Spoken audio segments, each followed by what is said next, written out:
Bem, eu penso que estabilizou um pouco a entrada de pessoas. José, o palco é teu.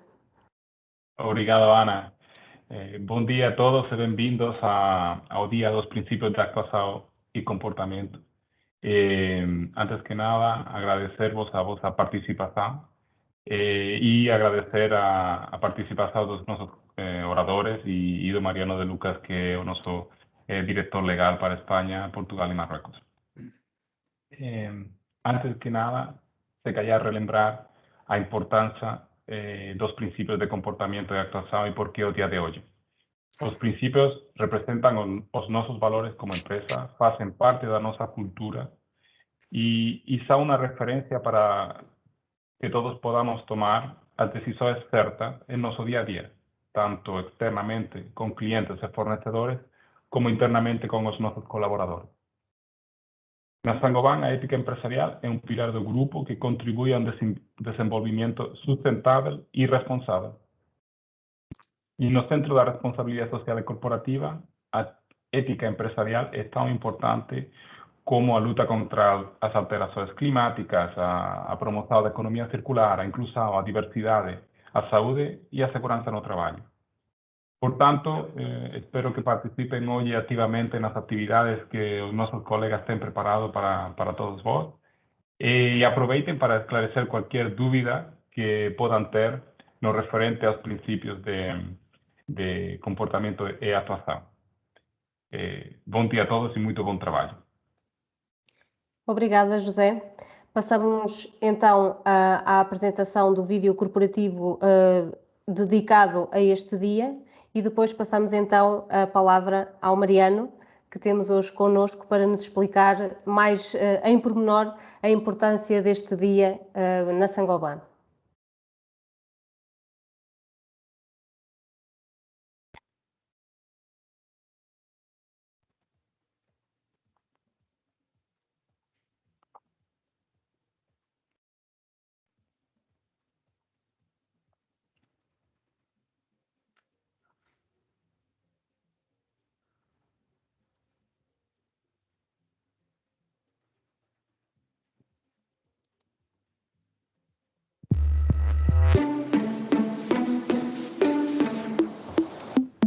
In a complex and uncertain world, we all need reference points.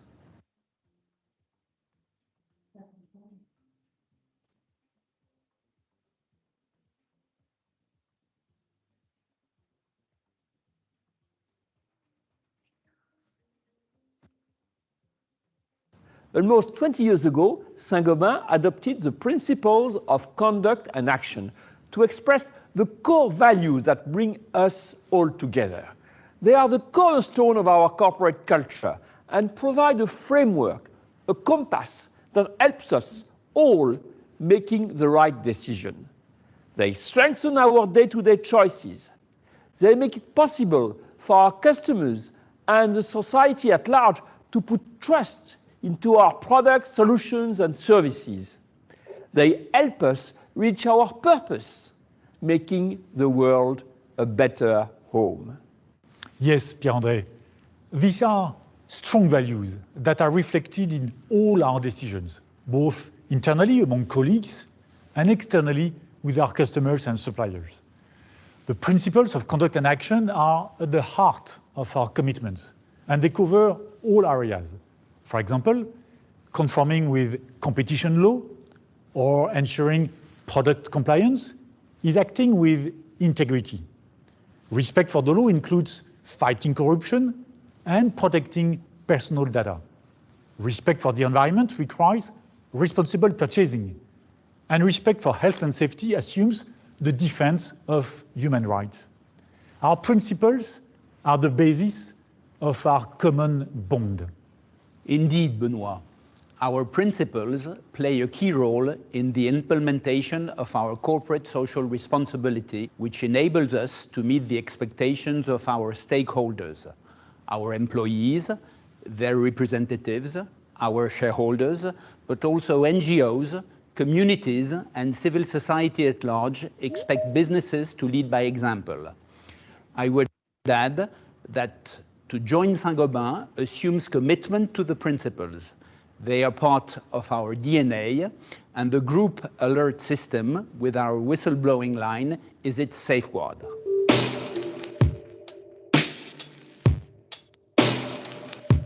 I immediately think of the COVID crisis, of course, which turned everything upside down. Sanitary disaster, brutal shutdown in our activities, uncertainty on the horizon. During this period, our values, expressed in our principles, showed all their importance and their strengths. They really guided us. We had to make extremely difficult decisions every day, in a hurry. But for each one, an intense and respectful social dialogue enabled us to take the right direction.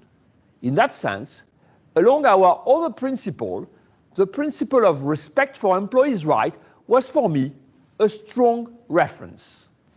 And for me, for years, I've seen the commitment of our teams on the ground. Professional commitment and solidarity experienced daily by each and every one of us are two principles of conduct that have been essential to the success of the group's transformation over the last 2 years, and which empower us, thanks to who we are, to overcome obstacles, such as this health crisis, and also to move forward with confidence. I recall one day being invited to engage a consultant in exchange of the assurance that we would prevail in an ongoing litigation. Obviously, such consultant would have given improper advantage to secure the outcome. Winning the case would have been good news for the group. However, referring to the principles of integrity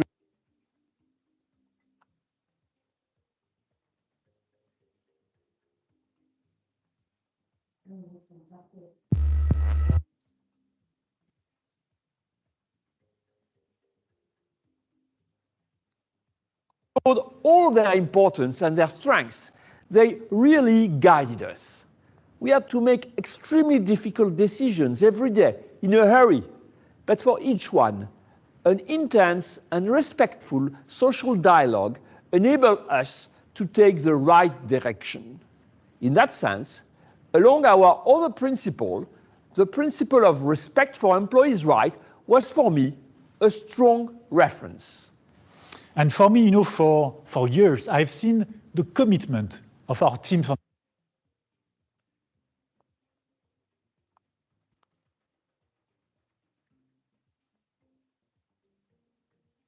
the ground. Professional commitment and solidarity experienced daily by each and every one of us are two principles of conduct that have been essential to the success of the group's transformation over the last 2 years, and which empower us, thanks to who we are, to overcome obstacles, such as this health crisis, and also to move forward with confidence. I recall one day being invited to engage a consultant in exchange of the assurance that we would prevail in an ongoing litigation. Obviously, such consultant would have given improper advantage to secure the outcome. Winning the case would have been good news for the group. However, referring to the principles of integrity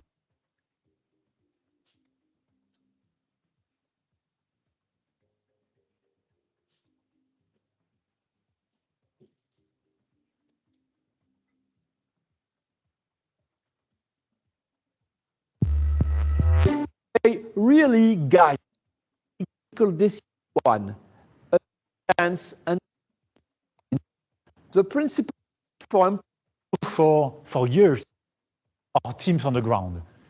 Professional commitment and solidarity experienced daily by each and every one of us are two principles of conduct that have been essential to the success of the group's transformation over the last 2 years, and which empower us, thanks to who we are, to overcome obstacles, such as this health crisis, and also to move forward with confidence. I recall one day being invited to engage a consultant in exchange of the assurance that we would prevail in an ongoing litigation. Obviously, such consultants would have given improper advantage to secure the outcome. Winning the case would have been good news for the group. However, referring to the principles of integrity,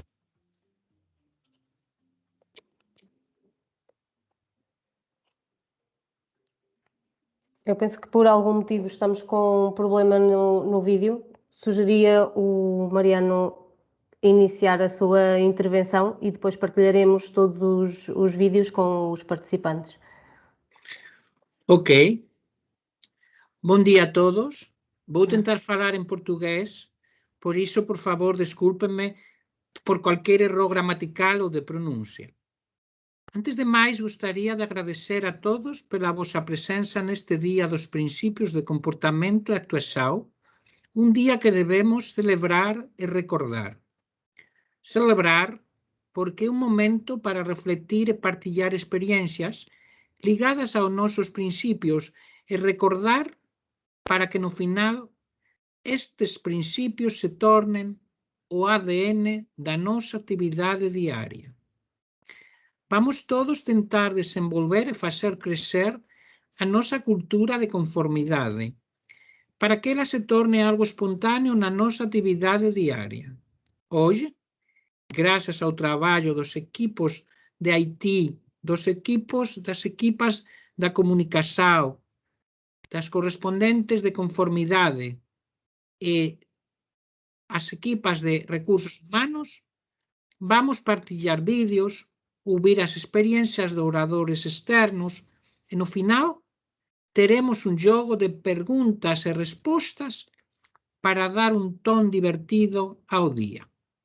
Bem, parece que o fato de os princípios de comportamento e actuação eram importantes, ninguém duvida. E isso foi mostrado no vídeo que acabamos de ver. No bem, no mal, acabamos de ver. No entanto, alguns de vós podem ainda estar a perguntar-se por que vamos a dedicar um dia específico aos princípios e como este dia vai ser desenvolvido, ou melhor, como é que vai continuar a ser desenvolvido. Se sem lembrar que há alguns anos atrás celebramos o Dia do Cumprimento, nessa altura revimos cada um destes princípios. No entanto, a ideia hoje não é tanto revê-los, mas analisar como os aplicamos nos negócios. Precisamente, dentro da ideia de conformidade está a ideia de cumprimento, e os princípios guiam-nos nesse cumprimento. Quando surge a dúvida, quando o contexto não é claro, os princípios guiam-nos como uma bússola, e por isso que o símbolo do dia é precisamente uma bússola. Dirijo o departamento jurídico, mas há momentos, muitas vezes de fato, em que a lei não dá respostas a todas as questões que surgem. Por vezes mesmo, as diferentes leis podem dar-nos respostas quase contraditórias. Nestes casos, apercebemos-nos de que nem tudo está na lei e vamos que o que deve inspirar a nossa conduta e a nossa ação é a ética. Poderíamos dizer algo como: a lei reina e a ética governa. Por exemplo, a reunião de hoje poderia ter sido realizada pessoalmente. Digamos que a lei não a impide. Felizmente, já não estamos em estado de alarma. No entanto, decidimos realizá-la online, porque não parece fazer muito sentido reunir as pessoas, fazer-nos mover de um lugar para outro. Esta é uma manifestação clara do princípio de integridade e respeito pelas pessoas. Este é um exemplo de reflexão ética, onde o que é importante, mas o como é mais importante. Há, obviamente, muitos aspectos a melhorar. E é por isso que hoje, como dissemos, este é um dia de reflexão. O importante é que sabemos para onde vamos, sabemos o que queremos. Making the world a better home. Facer do mundo un lar mellor. Para facer un mundo mellor e facer un mundo máis sustentável, isto tamén se traduz en conseguir unha empresa duradoura. Queremos que esta frase, making the world a better home, non sexa unha simple frase, mas que se manifeste no noso día a día. Escollemos dos sistemas para traballar, por un lado, as relacións comerciais e, por outro, a anticorrupción. A corrupción está íntimamente ligada á conduta humana. Lémbrense que os nosos principios son precisamente chamados principios de conduta e actuación. Poderían ter sido chamados principios empresariais ou simplemente principios, non sei. No entanto, por detrás da idea de negocio está a conduta humana. O centro é a persoa. No final, cando estamos a falar dos principios, estamos a falar de ética. Ética como os traballadores, como os nosos clientes, como os nosos fornecedores. Isto sírveme para falar sobre os Business Correspondent Compliance, como cual temos para a realización dos workshops de hoxe. Unha grande parte deles provén do ambiente de recursos humanos. No entanto, non só integran as equipas de recursos humanos, mas tamén de outras áreas para que haxa diversidade, finanzas, marketing, etc. E agora, vendo que tudo ven do comportamento, daremos lugar ao actuación, ao desempeño, tal como os nosos principios de conduta e desempeño nos dicen. Preparamos dos workshops, un sobre ética e autoridades públicas, quais são os riscos asociados na relación con as autoridades públicas, en términos de lobbying, corporacións, empresas públicas, e outro sobre a relación entre ética, principios e nosa actividade comercial. Os principios de lealdade nas relacións comerciais, nas técnicas de venda e nas tomadas de decisões. Vamos ter unha palestra de un perito en cada un dos workshops. E no final destas palestras vamos ter unha especie de xogo en que vamos propor algunhas cuestións para que responda. E vamos animar tudo isto con vídeos temáticos, un deles dedicado á responsabilidade social das empresas, nos quais verá que mostra graficamente por qué e como, grazas a nosas decisións, camiñamos para un mundo mellor, guiados pelo vector da ética, pero que, sen máis delongas, damos lugar ao noso segundo vídeo dedicado á responsabilidade social das empresas. Muito obrigado. Obrigado, Mariano.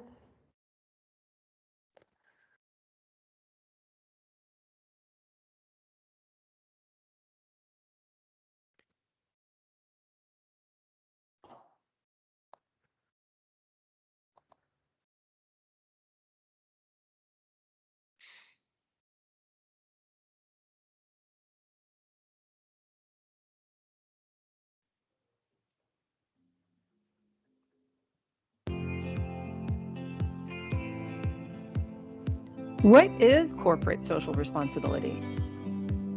Designing, producing, and distributing materials inevitably generates impacts on the planet and society, both positive and negative. CSR is the way we manage these impacts by contributing to sustainable development, taking into account the expectations of our stakeholders, and acting in a transparent and ethical manner. And is it really important? Of course, a company must be competitive and make profit, but this is not contradictory with CSR. We simply believe that not all means are good. A profitable and competitive company that acts in accordance with its stakeholders, society, and its environment is a company that will have more growth in the short, medium, and long term. It's better prepared for changes in society, its environment, and therefore its markets. Who are the stakeholders? Stakeholders are all the actors, entities, or individuals who can affect or be affected by our activities.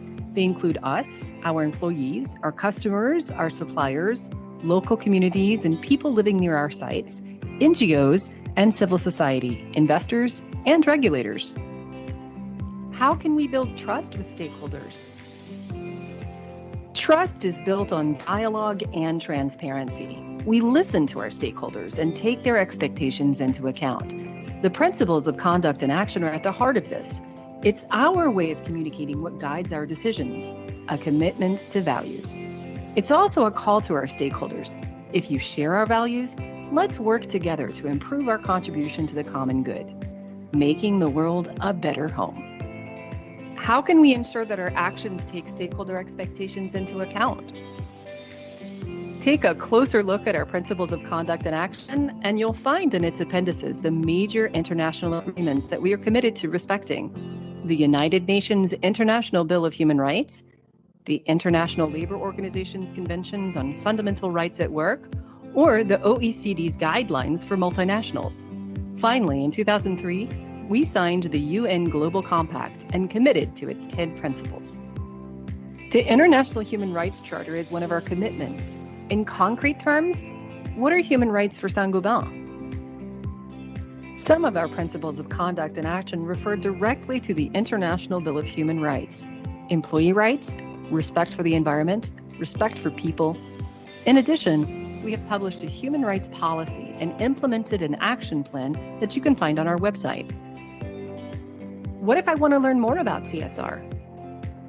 You can visit the group's CSR roadmap, discover or rediscover our commitments and our ambitious objectives for a positive contribution to environmental, social, and societal issues.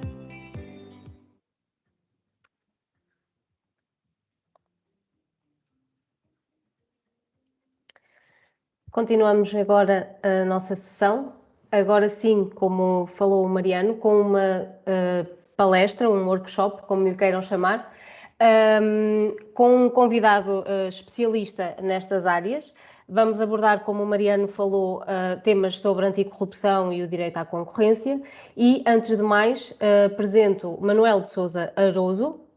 Manuel, espero que esteja connosco.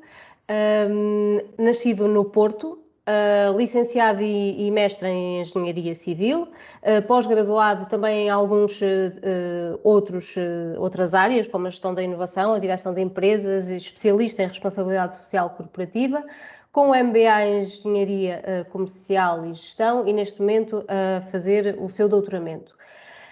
A nível profissional, desde 2002 é assistente convidado na Universidade do Porto. Foi consultor e mentor na UPTEC durante vários anos desde então, portanto, há mais de 25 anos como gestor de topo de algumas empresas em ambientes multiculturais e lidando sempre com este tipo de áreas, a estratégia, a ética, a responsabilidade social e a negociação. Tem carreira nacional e internacional, já esteve quer em empresas a nível industrial como em serviços e é frequentemente orador convidado e conferencista nos mais diversos seminários e conferências. Portanto, vamos iniciar com o Manuel. Antes de passar a palavra ao Manuel, apresento-vos o primeiro tema. E o primeiro tema que vamos explorar será o tema da anticorrupção e antes da sua intervenção vou passar então o vídeo específico sobre o tema. Manuel, posso avançar com o vídeo?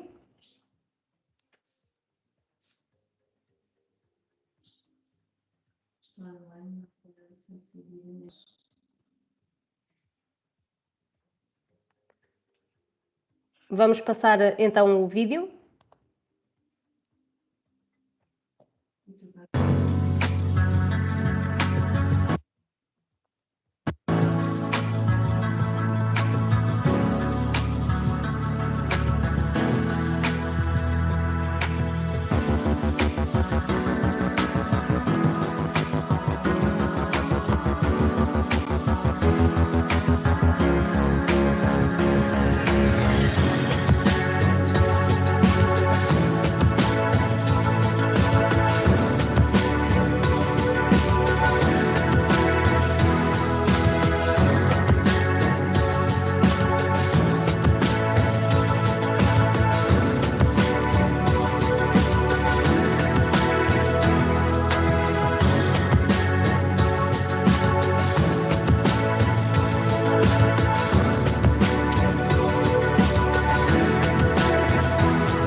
Então, o primeiro vídeo temos, não vamos avançar para o segundo antes de o Manuel fazer a sua apresentação.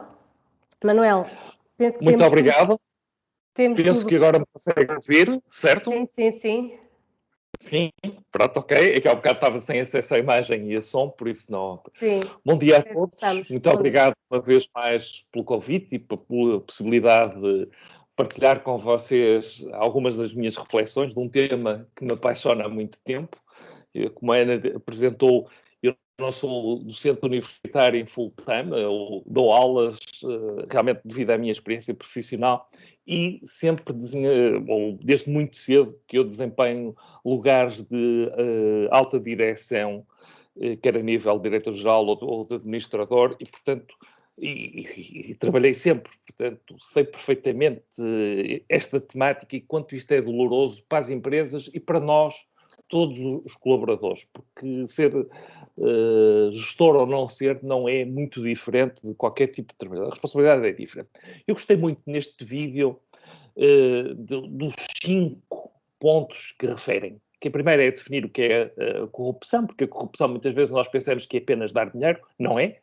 E a corrupção obriga, é necessário que tenha uma alteração da tomada de decisão, ou que a tomada de decisão vá contra a que devia ser tomada normalmente, porque senão não é corrupção. O problema da penalidade, isto é crime, não é para os administradores, é para todos. Vem até cá em baixo. O compromisso que a Saint-Gobain tem de uma forma muito notória, não é por acaso, não é, sim, isto é uma ideia gira, é desde o Presidente do Conselho de Administração, todas as políticas da empresa, portanto é um compromisso muito sério, muito claro. Depois há uma quarta questão que é falada, que é a avaliação do risco, e que eu acho que isto é muito interessante porque, ao bocado, o Mariana, e permitem-me que deixemos os títulos à parte, que falou num problema da lealdade, e aqui na avaliação de risco iríamos falar sobre isso também, e finalmente o compromisso sobre o whistleblowing, que também é uma das coisas que muitas vezes é confusa para nós, principalmente com este caso do Pedro Pinto na política portuguesa ou no futebol português, se ele é um whistleblower ou não é, que não é, obviamente, porque é só dentro da empresa. Mas estes compromissos a mim dão-me vontade de começar por lembrar um conceito muito interessante. A Saint-Gobain é uma coisa que faz, é negócio.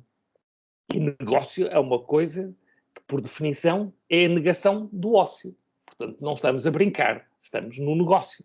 Numa negação, há regras, há lealdade, há comportamentos, e é por isto que isto existe. Normalmente, os aspectos associados à corrupção, da minha experiência, porque já passei por vários e tive muita pena que não se conseguisse terminar o primeiro vídeo, porque aquela questão é uma questão muito real, que nos acontece a todos os níveis. Alguém queira fazer connosco um pequeno acordo, que nós temos aqui na avaliação de risco, que é uma coisa muito interessante, porque a Saint-Gobain tem um compromisso muito grande com a responsabilidade social, então muitas vezes nós pensamos que pelo mecenato e por sermos bons rapazinhos e que temos que ser boas pessoas, isso pode ser corrupção, mas há uma questão que, como eu vos disse, que eu chamo a atenção, que negócio é a negação do ócio. Portanto, não estamos a brincar, estamos a falar coisas sérias, temos penalidades, há um compromisso fantástico da empresa, muito transparente. Eu não tive acesso a alguns documentos que vocês têm, dos manuais, dos códigos de conduta, como é óbvio, que claramente estarão lá muitas das situações, que é um dos problemas mais graves dentro das empresas, que as empresas normalmente não avaliam, não querem fazer a avaliação de risco, têm receio, coisa que eu não vejo aqui na Saint-Gobain. Portanto, felicito não só a Saint-Gobain, mas todos os trabalhadores, porque acho que isso só é possível quando temos uma equipa muito boa connosco, podemos fazer isto. Mas, ao bocado, Mariano falava também de uma coisa muito interessante, é que todo este compromisso da administração e deste dia tem a ver com uma coisa que referiu por diversas vezes, é que nós, no dia-a-dia, todos, não são... Eu queria muito que isto ficasse claro, que é desde a pessoa que se considera ter menos responsabilidade àquela que vocês considerem com mais responsabilidade, todos nós tomamos decisão. E quando tomamos uma decisão, e esse é para mim um dos problemas importantes que nós devemos consciencializar, e muitas vezes não o temos, não porque somos malandros, é precisamente a tomada de decisão para nós, para qualquer um de nós, é influenciada por valores. Isto é, eu quando tenho que analisar várias alternativas, como é que eu apresento uma proposta, como é que eu falo com o meu cliente, como é que eu falo com os meus concorrentes, como é que eu falo com as autoridades públicas, como é que eu falo dentro da minha hierarquia. Quando eu tomo uma decisão, digo isto ou não digo, falo agora ou não falo, faço isso ou faço aquilo, que tem a ver com aqueles 5 princípios, e desculpem muitas vezes isto sempre chamar o que está atrás, mas aquelas questões da responsabilidade, incluindo criminal para cada um de nós, quando violamos determinados princípios, há um fator, portanto, nós somos afetados por 2 coisas, pelos valores éticos de cada um de nós e da corporação, e pelos valores culturais, aquilo a que nós muitas vezes chamamos a cultura da empresa e a cultura pessoal. A cultura tem a ver com os padrões de comportamento que nos condicionam, é resultado de todo o nosso crescimento, toda a nossa experiência. Eu chamo sempre a atenção, porque era uma pessoa que eu admirava muito, o Dr. Francisco George, anterior diretor-geral da Saúde, que tem um irmão gêmeo, portanto ele é de ascendência inglesa, e tem um irmão gêmeo, e o irmão gêmeo dele viveu em Inglaterra, porque o pai... Ele explicava isso uma vez numa entrevista de uma forma muito interessante. O pai achava que um devia ter uma formação portuguesa e o outro inglesa. Portanto, o irmão foi viver para a casa das tias, para a Inglaterra, e ele viveu cá. E nós sempre dissemos que os gêmeos são iguais. Obviamente que, apesar deles fisicamente, parece que até são bastante parecidos, eles culturalmente são diferentes, porque a experiência deles, a vivência deles é diferente. Isto só para percebermos, por muito que as empresas digam, está bem, nós temos uma cultura corporativa que é fundamental, que existe e que seja assumida e que seja transmitida. Isto é, o que é que nós trazemos de bagagem, como é que nós queremos estar aqui no mercado, como é que temos.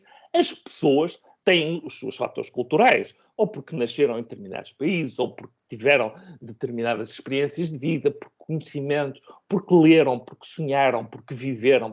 Há um conjunto de coisas que nos vai moldar a nossa cultura.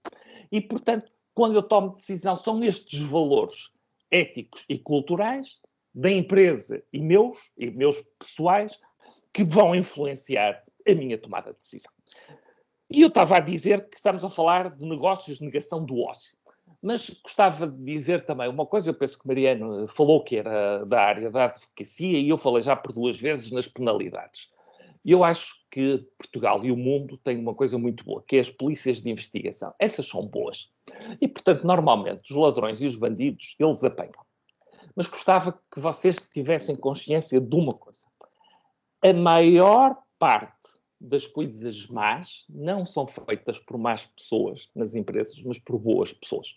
E são feitas por uma coisa que 3 investigadores, que um deles foi meu professor, aliás, 2 deles foram meus professores, o professor Palazzo, o professor Ufrage e a professora Krix, desenvolveram uma teoria que se chama a cegueira ética. E a minha tese de doutoramento tem exatamente a ver com isso. O que é a cegueira ética?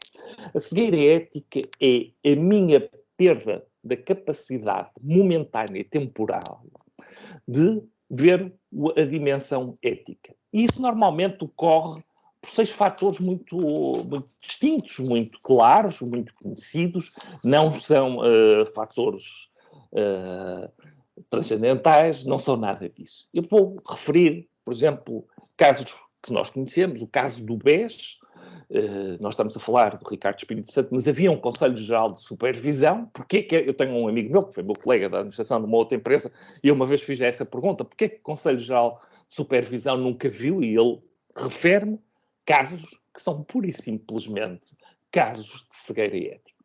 O caso da Enron, que foi uma empresa brutal nos Estados Unidos, que foi um sucesso, desviou-se do negócio, porque deixou de ter negócio e passou a ter ócio. Portanto, tudo que era regras desapareceu, até que levou à falência completa. Foi a maior falência, a maior fraude, que deu por 39 anos de prisão para o Presidente do Conselho de Administração e para o diretor, para o CFO. foram para a cadeia, como é óbvio, nos Estados Unidos não se brinca rapidamente, na Europa também não, Portugal às vezes sabemos isso e eu aí tenho um conflito de interesse, eu não sou totalmente português, só sou metade português, as minhas avós, uma era austríaca e outra é espanhola, portanto eu tenho aqui influências, só sou metade português, mas reconheço isto culturalmente, Portugal nós temos às vezes um bocado esta questão se os poderosos são ou não são.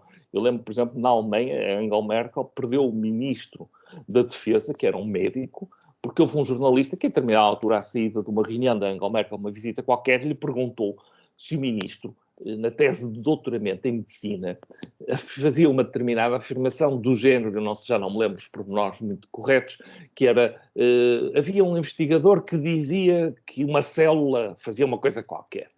E ele disse, olha, aquilo não é plágio, ele não disse quem era o autor, aquilo não é para se tentar apropriar. E a Angela Merkel fica surpreendida e diz, bem, mas isso foi na área da investigação. 48 horas depois tinha sido substituída pela atual Presidente da Comissão Europeia, pela Ursula von der Leyen, porque realmente, eticamente, para os alemães isto não é admissível, porque culturalmente não é aceitável, porque é aquilo que nós dizemos, quem pula a primeira vez, o que custa é pular pela primeira vez a cerca, depois isso é. E obviamente que tem a ver até com religião, se há ou não o perdão, o que é o perdão e a reconciliação, e portanto estas questões também culturalmente são afetadas.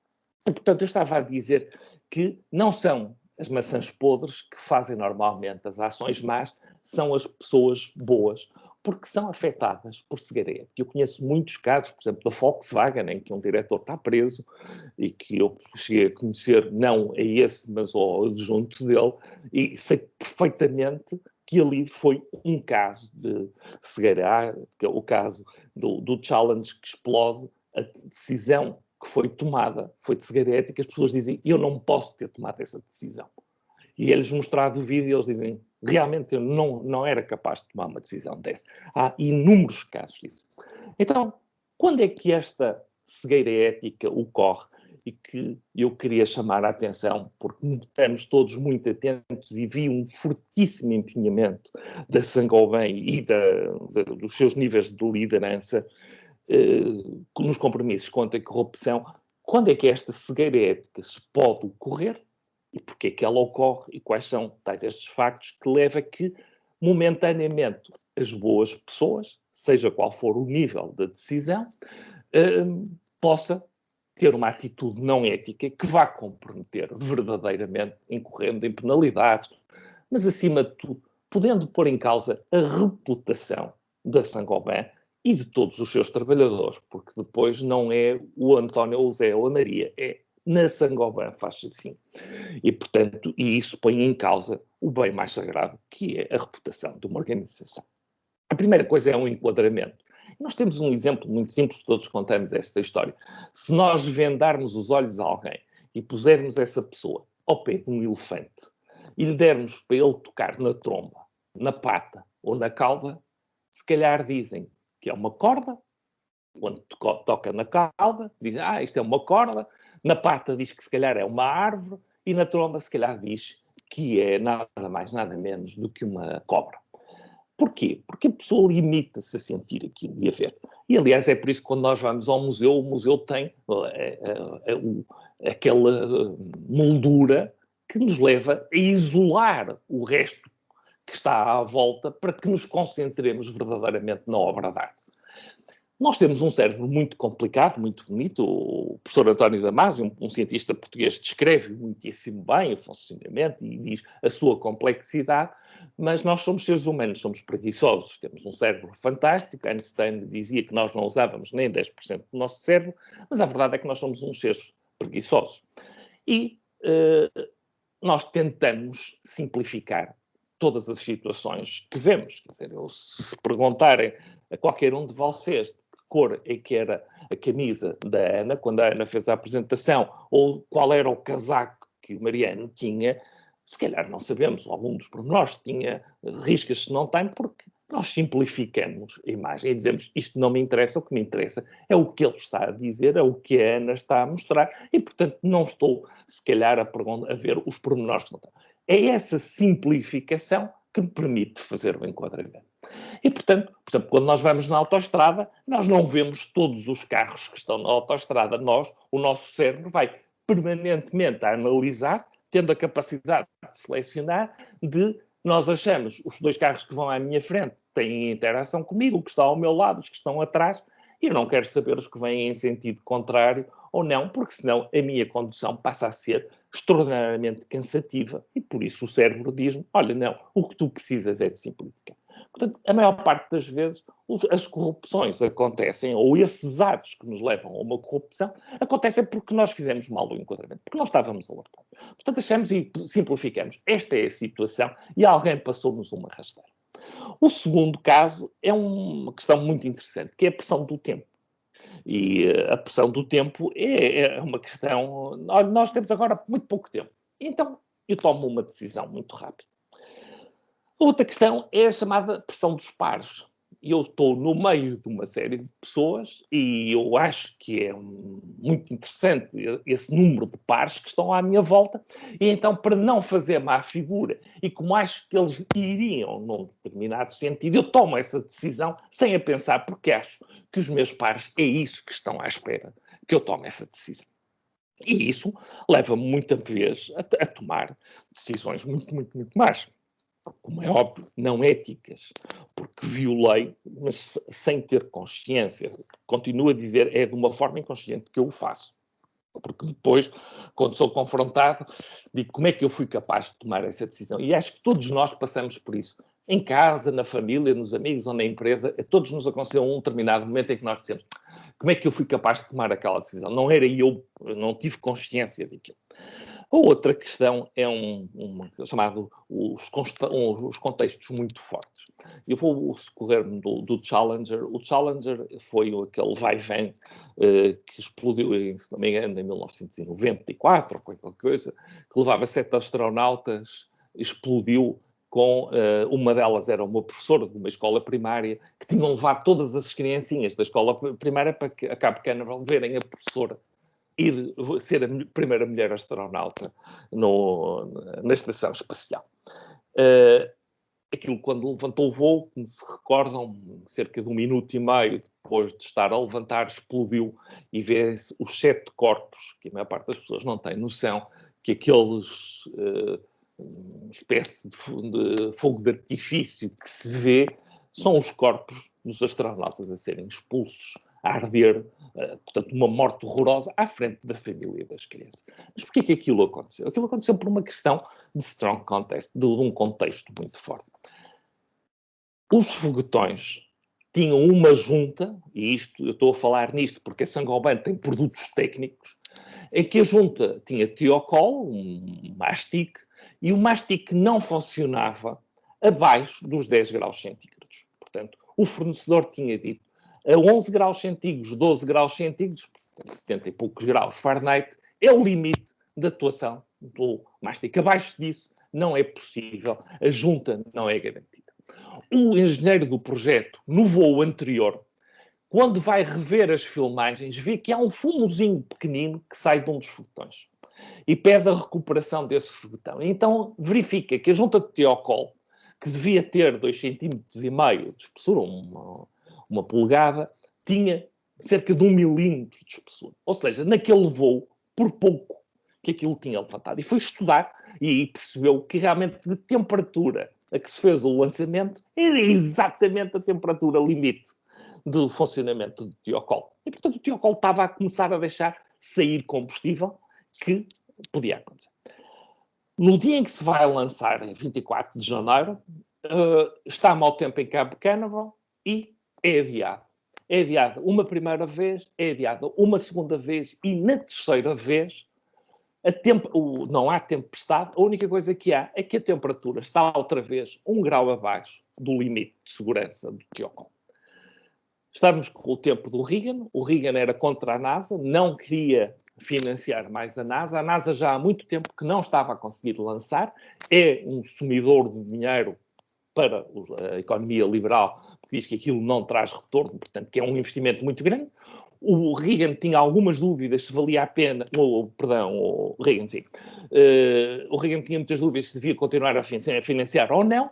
Portanto, havia uma pressão muito grande pela posição da NASA, e quando o engenheiro diz não se pode lançar, os economistas dizem, pega no telefone e liga ao Reagan e diz que não deixas lançar, porque há uma porcaria de um grauzinho. Isso é ridículo. Isto leva, ele está desesperado, diz que não, até que o diretor financeiro do projeto lhe diz, bem, vamos votar. E começam todos a votar e todos dizem sim. E o engenheiro é o único que tinha que dizer não e não deixo lançar mesmo. Não é? E depois vou ser o whistleblower e digo, atenção, isto vão matar. E acaba por dizer não. E há um vídeo no YouTube, vocês podem ver, são cerca de 7 minutos, em que se vê ele a lançar, ele a olhar.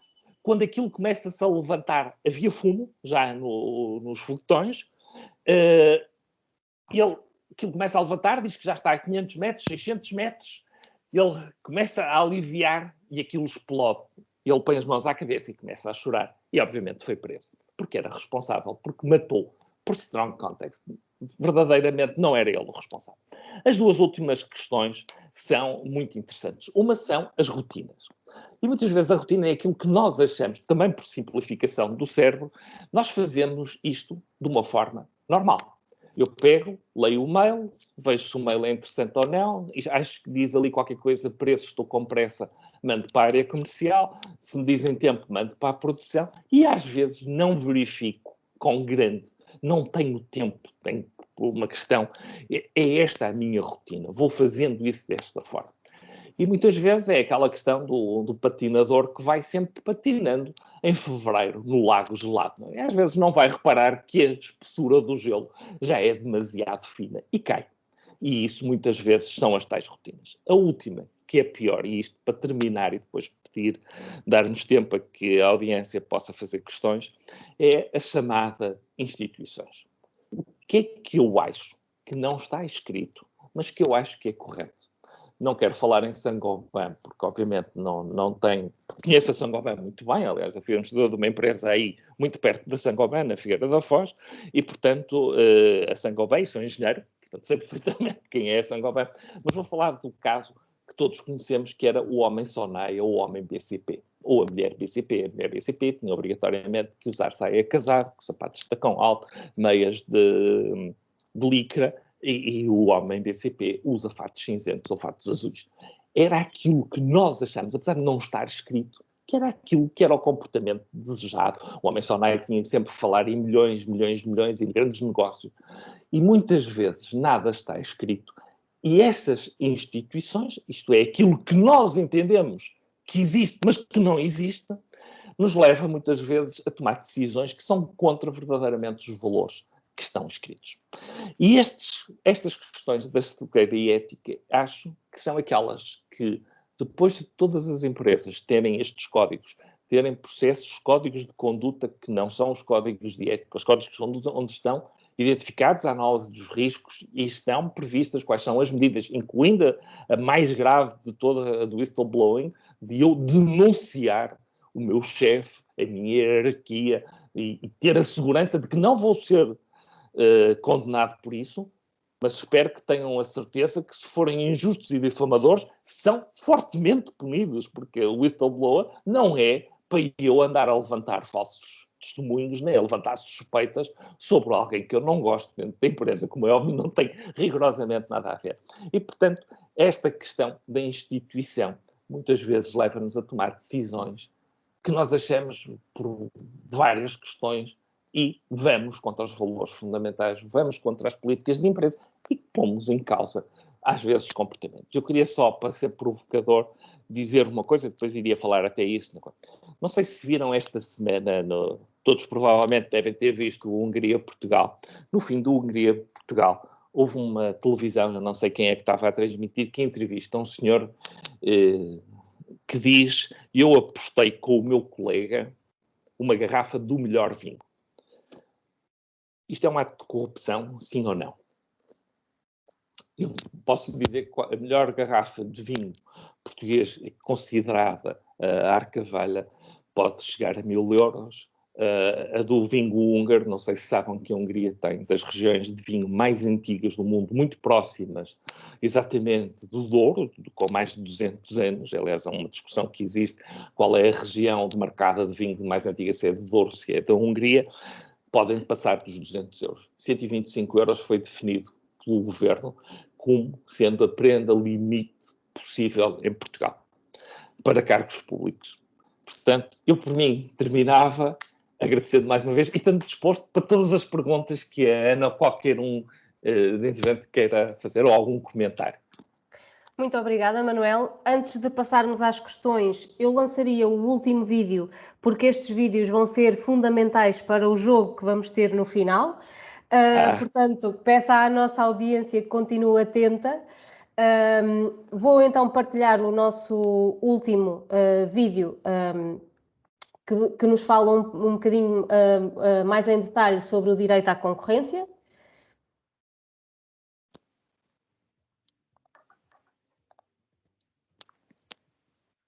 E depois sim abriremos o chat para as questões com o Manuel. Então, vamos ver. Eu peço desculpa que não tinha visto que no programa tinha agrupado as questões todas no final. Se Sim, quiserem sim, fazer sim. agora ou no final, como entender, desculpe.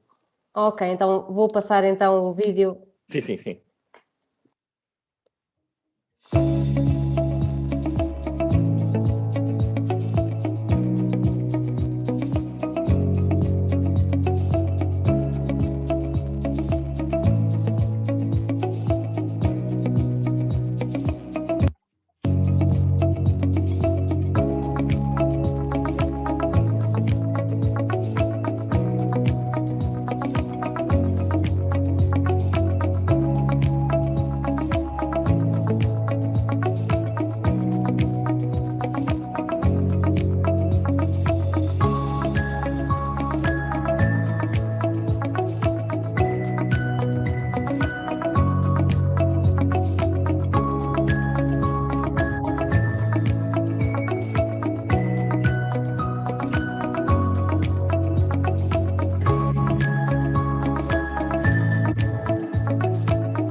Este foi então o vídeo que tínhamos preparado para os temas do direito à concorrência. Manuel, eu sugeria que fizéssemos o plano de questões todas no fim, reservamos 10 minutos. Isto está tudo interligado, portanto, dá-me mais 15 minutos agora, certo? Sim, sim, sim, sim, sim. Ok. Portanto, é só para eu não tentar não fugir do tempo, porque eu tenho um bocado da cultura alemã, portanto, isto para mim o tempo é sagrado. Ora bem, aqui a lei da concorrência é uma lei bastante interessante. É um princípio de boas ações e de que sejamos corretos. E mais uma vez, os fatores da cegueira ética nos podem levar continuo a dizer que eu acho excepcional. Eu tive a possibilidade de ver o vídeo com calma e acho que são fantásticos. Acho que toda a comunicação da Saint-Gobain é muitíssimo boa. Eu fui representante do Global Compact no norte de Portugal e sei perfeitamente o esforço que está aqui, que isto não é palavras vãs, mas para a lei da concorrência não se tornarem palavras vãs dentro de nós, dentro da nossa ação, eu chamo mais uma vez a atenção a todos estes fatores da cegueira ética que eu falei atrás. Porque nós sabemos o que fazer, como fazer e por que fazer. Porque queremos respeitar, Saint-Gobain quer respeitar, ou qualquer empresa que assim o diga, que tem esse compromisso, quer respeitar a lei da concorrência, isto é, não quer usar, por exemplo, a sua posição dominante, estamos a falar da Saint-Gobain, estamos a falar de um grupo internacional onde estas questões estão ali no limite, em que nós pedimos, eu digo isto porque fui administrador, em que pedimos à equipa comercial que seja aguerrida, porque seja, mas há ali um conjunto de limites, outra vez, que são um bocado uma mancha cinzenta e que com a cegueira ética se podem tornar um nevoeiro brutal, extraordinariamente denso, e que nós às vezes pisamos e ultrapassamos os riscos da lei porque não o vimos. Aqui, além de estarmos a juntar este problema da cegueira ética, da transparência e da autenticidade e da integridade, estamos a juntar muito mais uns valores culturais. Aqui, então, é que os valores culturais corporativos e pessoais, principalmente os pessoais, nos podem dar muitos problemas. Não porque as pessoas sejam más. Eu queria que isto ficasse muito claro. Quando levanto os problemas das cegueiras éticas, disse-o claramente que as coisas más não são feitas por más pessoas. Normalmente são feitas por boas pessoas que não viram naquele momento e que se arrependem brutalmente disso. Não, às vezes, quando são confrontadas, dizem como é que é possível eu ter tomado uma decisão dessas? E nós que conhecemos as pessoas dizem, pá, como é que aquela pessoa, aquele chefe, aquele colega, aquele subordinado toma aquela decisão? Como é que é possível? E até usamos uma frase muito gira, ele desiludiu-me. É uma das coisas que nós muitas vezes ouvimos na conversa entre amigos. Como é que aquele tipo me desiludiu? E se formos analisar, é exatamente esse o fenómeno. Ora, aqui os fatores culturais são muito maiores. Aqui, relativamente à concorrência, eu não vou estar a falar da lei da concorrência, vocês todos a conhecem, e principalmente a Saint-Gobain, todo o seu plano de formação, seguramente que tem isso traçado, e mais do que, vocês têm mais do que ações sobre isso. Mas vou chamar a atenção a 2 ou 3 questões que nos podem levar a ter alguma preocupação. Primeiro, muitas vezes, nas nossas relações comerciais, eu penso, vou referir em 3 coisas relativamente ao marketing. Por exemplo, uma das coisas que se falava na posição de iminente era a questão dos preços. Muito bem. A estratégia de desnatação do mercado, isto é, começar por ter preços muito elevados para fazer o retorno mais cedo dos meus investimentos, antes que os meus concorrentes apareçam. Se eu eu quero apanhar os primeiros utilizadores, são aqueles tipos que estão disponíveis para pagar o ter acesso mais rápido, em primeiro lugar. Nós víamos, por exemplo, a Apple, aquelas filas brutais para irem buscar os primeiros Macs ou os primeiros Apple. A Apple fazia isso e sempre fez. Aliás, eu tenho um Mac e digo que sou daqueles que normalmente tapava o logotipo, que não queria que vissem que eu paguei uma brutalidade para um produto que tem muito menos funcionalidades, mas que tinha as que eu queria, que era diferente. Portanto, quando nós muitas vezes, o departamento comercial define uma estratégia de eu vou desnatar o mercado, ou eu vou entrar com aquilo a que nós chamamos os preços de penetração. Portanto, eu vou baixar muito, vou entrar, nem quero quase ganhar dinheiro, já não estou a dizer o perder, porque as políticas de dumping, Itália é especialista nisso e sabemos que está todos os dias no Tribunal Europeu e que normalmente escapa disso, mas essas então são práticas não éticas, mas são as tais que são de ladrões e que a polícia os prende. Estou a falar de quando é que eu digo que estou num preço mínimo para tentar ver se eu posso entrar no mercado, e eu vou entrar. Ou os chamados preços anzol. Aquilo eu vendo a metralhadora muito barata, o mercado das armas faz isso, e depois são as munições que são muito caras. Cada uma das munições é própria para a minha arma. Por exemplo, no turismo isso acontece imenso. Vocês têm uma viagem de fim de semana só com alojamento muito barato, mas depois não há perto nenhum restaurante e as refeições nas instituições ao perto são caríssimas. Portanto, o que eu compro, que é a primeira questão, eu entro e depois estou preso em preço anzol, porque ou a manutenção, isso aconteceu, por exemplo, com os carros, e a Comissão Europeia proibiu as empresas de dizerem que era muito difícil nós termos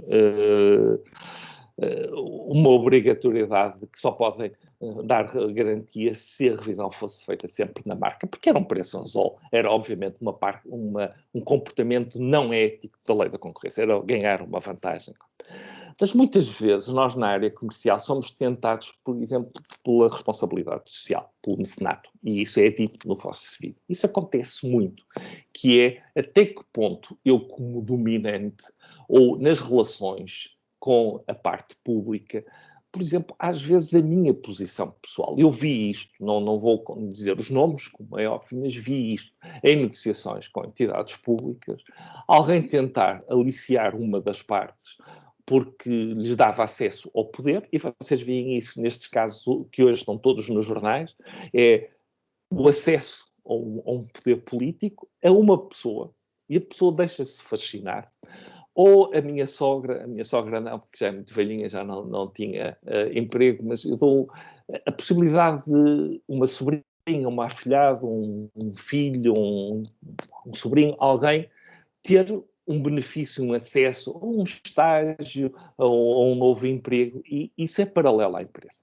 E isso é a própria pessoa. E daí tem a ver, então, os tais fatores culturais, que não têm nada a ver com a empresa. A empresa tem a sua cultura corporativa muito bem definida, as pessoas sabem, mas são os meus fatores culturais que naquela tomada de decisão entram na minha tomada de decisão e que eu posso levar. E vou referir apenas a 3 dos principais fatores culturais. O primeiro fator cultural bastante interessante é a chamada distância ao poder. E, por exemplo, Portugal é terrível.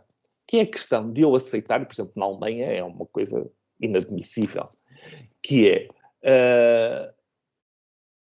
eu aceito que na minha organização haja pessoas que tenham privilégios completamente diferentes porque são superiores. Isto, por exemplo, acontece com o filho do patrão, que tem um carro de topo, não tem horário, tem cartão de crédito ilimitado, chega à hora que quer, faz o que quer, anda sempre todo bem arranjadinho, pipi, não trabalha nada, acha que é o conquistador ali, que é o galo daquela capoeira, 1001 coisas. Portanto, estamos a falar de 1001 aspectos éticos, igualdade de género, assédio, estamos a falar disto tudo.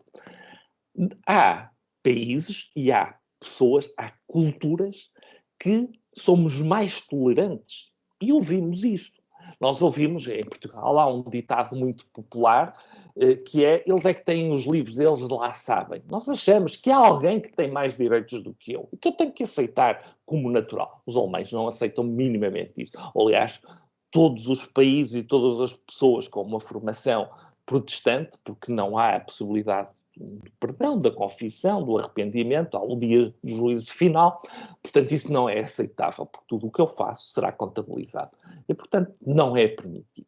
Esta distância ao poder, se eu acho que devo ou não, eu não tenho que ver o que o meu chefe faz, ou se ele tiver a cometer alguma coisa ilegal, é o chefe, e eu não tenho que ver. Ou é de outro colega. Esta é uma questão cultural que acontece. Outra questão é o universalismo ou o particularismo. E em Portugal isto é muito, muito comum. Existem as leis, mas há sempre uma exceção. Na Alemanha não há exceção. Quer dizer, não há. Obviamente que isto também não é a 100%, mas maioritariamente não há. Eu digo isto da Alemanha porque eu fui administrador de uma grande empresa alemã e, portanto, estou a falar disso. Nós estávamos em 54 países do mundo e este problema que a Saint-Gobain tem, este aspecto, este tema que estão a abordar, nós também o tínhamos em 54 países do mundo. Não é muito fácil levar os nossos valores onde, por exemplo, com os árabes, a prenda é uma das formas, ou com os chineses, é uma forma se eu tenho primeiro a relação ou se tenho primeiro o negócio. Por exemplo, com os asiáticos, com os japoneses, fazer negócios com os asiáticos. Eu estive numa exportação de vinho do Porto, no apoio a uma empresa de vinho do Porto, que ficou muito confusa quando a encomenda que foi para a Casa Imperial chegava fora do prazo por uma questão de dificuldades de portos e a responsabilidade era deles. E eles diziam, vamos perder o cliente. Claro que não, porque a relação dos japoneses é a longo prazo, não é a curto prazo. Os americanos é para o dia, não é? Eles vendem tudo, como eu digo. Aliás, é uma das anedotas que se conta sempre na gestão.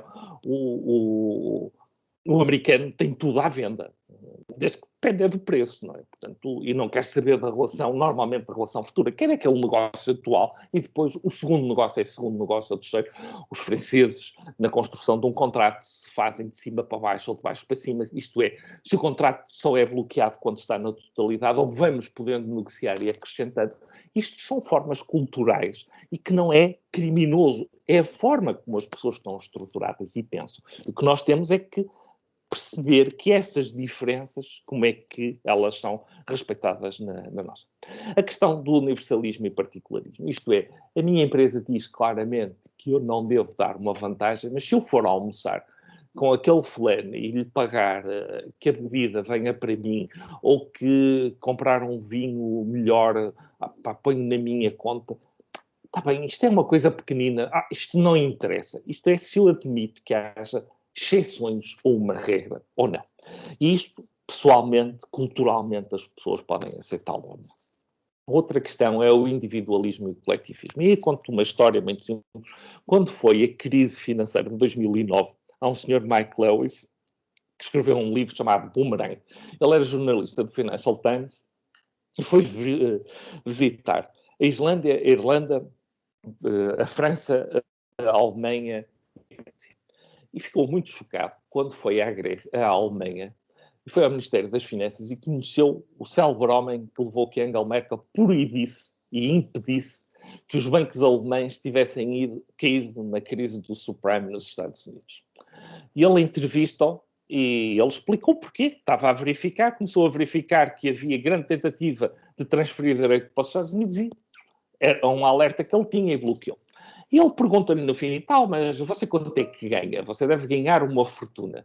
E ele diz, olha, eu ganho 14 mil, acho que era 14 mil euros aqui nas finanças. E ele disse, 14 mil, qualquer banco lhe deve pagar mais de 50 mil. E ele disse, sim, eu já tive uma proposta de 75 mil e de 125 mil dólares para os Estados Unidos. E o Mike Lewis pergunta-lhe, e você não foi? E ele disse, mas já viu a honra que eu tenho de estar a defender os interesses da minha pátria? Isto é, o interesse é o coletivo, o interesse do coletivo que está em primeiro lugar, ou é o meu?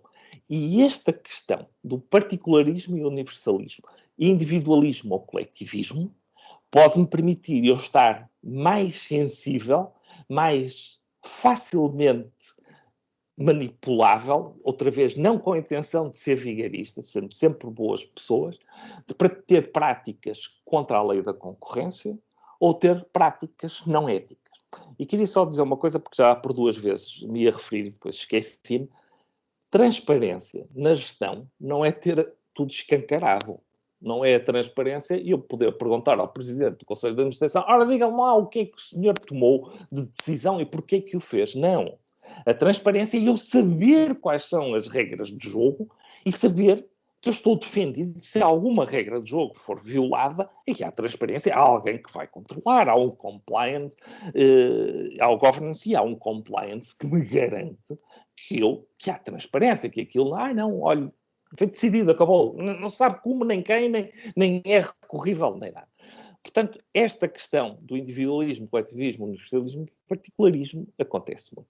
Finalmente, 2 outras questões. Uma é se eu sou neutro ou se eu sou emotivo. Eu tive negócios com italianos e com brasileiros. O Brasil, são 5 países, é como a Espanha, nós dizemos que Espanha é uma coisa, são várias culturas, e estou mesmo a terminar, que é se eu admito ou não que as emoções sejam expressadas. Por exemplo, eu fui administrador de uma empresa islandesa. Um aperto de mão ou um nórdico vale mais ou menos por 3 meses. Durante 3 meses não se volta a apertar a mão. Porque a parte privada e a parte pública não se misturam. Quantas e quantas vezes nós, nas empresas, dizemos o problema da minha sogra, do canário, do cãozinho, da minha mulher, não sei o quê. Essas questões, em algumas pessoas, em algumas culturas, eu que sou de grande influência germânica, custa-me estar a falar. É que não é um problema de, por exemplo, que o Pedro Adão e Silva dizia no outro dia, numa entrevista, eu fui habituado a não falar de dinheiro. Não é isso.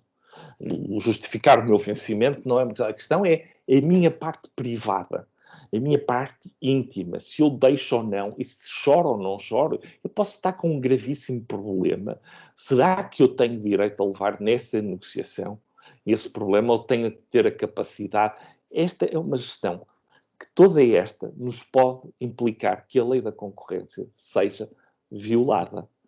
Outra vez com consequências reputacionais, com consequências penais, e na relação do poder público muitas vezes existe porque há esta atração da carreira eu não quero dizer mal dos funcionários públicos, que eu conheço inúmeros funcionários públicos maravilhosos e inúmeros funcionários privados que são uma nulidade e que são perfeitos bandidos, quer dizer, não há os bons estão aqui e os maus estão ali, não, quer dizer, as pessoas temos todos parte boa e parte má. Eu também tenho de certeza muitas coisas más e espero também ter muitas coisas boas.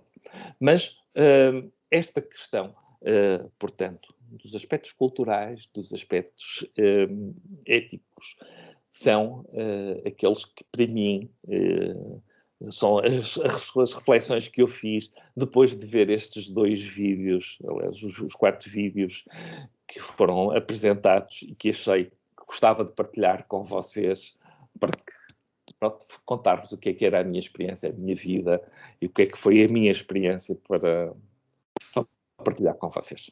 Estou disposto para todas as perguntas que entenderem, que a Ana entenda, por favor. Muito obrigada, Manuel. Peço então agora aos colegas que estejam com vontade de fazer alguma questão relacionada com os temas que abordamos. Ou comentário. Ou algum comentário que o possam fazer enquanto temos o Manuel disponível para nós. Portanto, os próximos 10 minutos tínhamos previsto para as vossas questões. Portanto, caso alguém tenha, disponham no chat. Nós hoje, como somos muitos, temos as câmaras e os áudios bloqueados para os participantes. Portanto, temos o chat aberto para que quem tenha alguma questão, algum comentário, o possa fazer nos próximos minutos.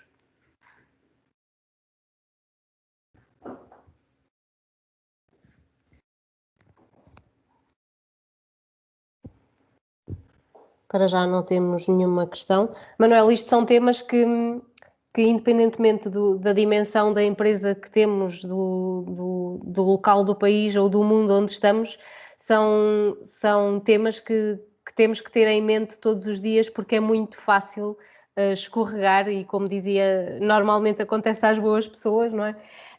E é muito fácil escorregar e portanto, estes alertas devem ser... são importantes e devem ser o mais presente possível para andarmos sempre com o sininho aqui desperto e não escorregarmos já à primeira tentativa, não é? Eu, uma vez que não houve questões, vou tentar provocar um bocado mais, não sei, Ana, 2 minutos. Sim. Nós muitas vezes dizemos que os problemas multiculturais põem-se, por exemplo, numa Saint-Gobain, numa Doca, numa EDP, numa Simpório. Estou a dizer empresas em que eu estive, que têm capitais estrangeiros e atuam em vários países. Mas eu estive aqui há uns anos a apoiar uma pequena startup portuguesa, hoje é uma empresa de grande sucesso no âmbito da melhoria contínua, que eram feitos, os meus filhos andaram no colégio alemão, eram 2 dos melhores amigos dos meus filhos, eram suíços e decidiram arrancar com uma empresa em Portugal. Eles tinham-se formado cá, foram meus alunos na Faculdade de Engenharia, no mestrado de Engenharia Industrial, e desenvolvemos aquele projeto. E o Marco dizia-me sempre, Manuel, nós não vamos ter problemas culturais. Por lado, porque eu estudei também cá no colégio alemão, em Portugal, e o pai dele é português, ele diz, não vou ter isso. Ao fim de termos 5 trabalhadores, tínhamos esse problema. Ele nunca tinha pensado o que é, com uma coisa simples de definir tarefas, esta questão da distância ao poder.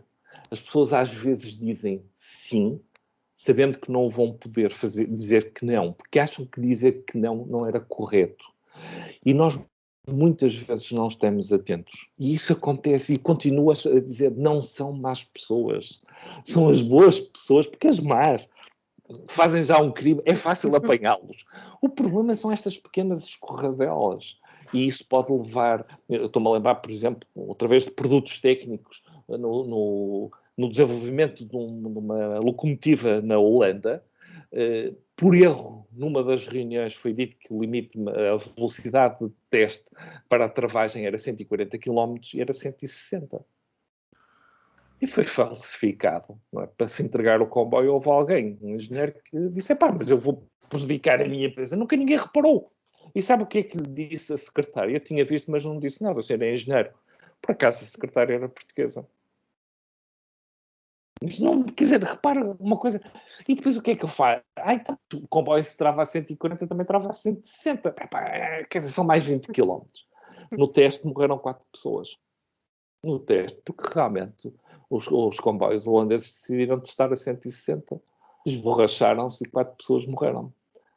Então, a Volkswagen, o caso do Dieselgate, foi isso. É um engenheiro que também à altura... o que é que a gente faz? Isto é para dar cabo da Fiat. Então pronto, a gente aldrava. Mas aldrava a primeira vez porque era só para garantir e depois não se mudou. E outra vez não são más pessoas. São boas pessoas. E por isso é que eu lhe disse, Ana, que gostava de ajudar a refletir, porque nós muitas vezes achamos ele desiludiu-me ou aquele é sacana. Não tem nada a ver com isso. São estes casos.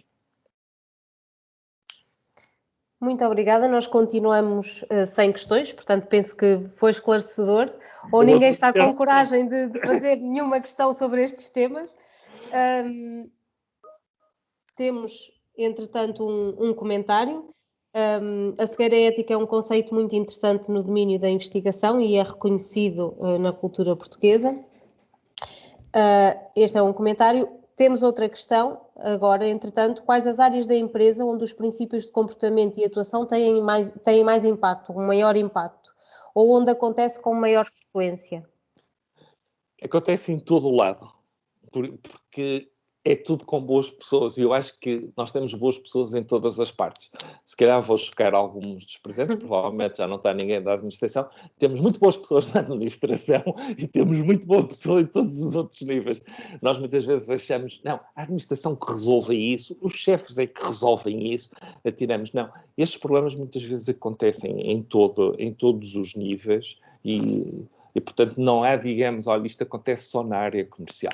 Eu assisti uma vez num apoio a uma empresa a reuniões da área comercial e era giríssimo falarmos, estamos a falar de uma empresa bastante grande. Quando eu fui acompanhar algumas reuniões do departamento comercial, as pessoas, depois reuni com a direção comercial, havia uma série de sinais destes conflitos que as pessoas não notavam. E eu ouvi a coisa, mas você já me disse isso várias vezes, porquê é que não fecha o negócio? Porque as pessoas às vezes são aspectos culturais, às vezes são problemas também éticos. Muito obrigada, Manuel. Temos outra questão, esta do ponto de vista mais comercial. Se um cliente nos enviar uma tabela de preços e respectivos descontos por e-mail de um dos nossos concorrentes, isto pode trazer-nos algum tipo de problema? Traz, obrigatoriamente, não? Porque é aquilo que eu obtenho e como obtenho, e qual é a finalidade dele. E estes são muitas vezes as pequeninas rasteiras.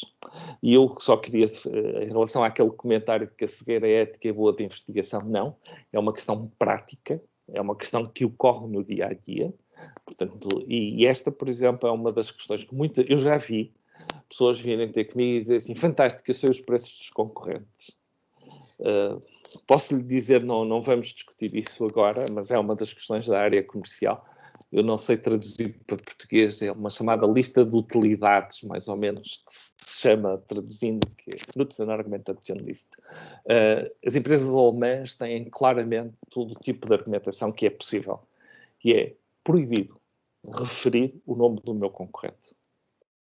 Mas não é proibido eu referir os aspectos em que eu sou muito melhor que o meu concorrente, para que o meu cliente queira ir analisar a comparação desses aspectos que eu refiro como muito bom e que ele não consiga, não lhe diga, olha, eu sou melhor que a Gobansan, a Saint-Gobain é melhor que a Gobansan. Não, eu sei que a Saint-Gobain é melhor que a Gobansan na clareza do vidro, na transparência do vidro.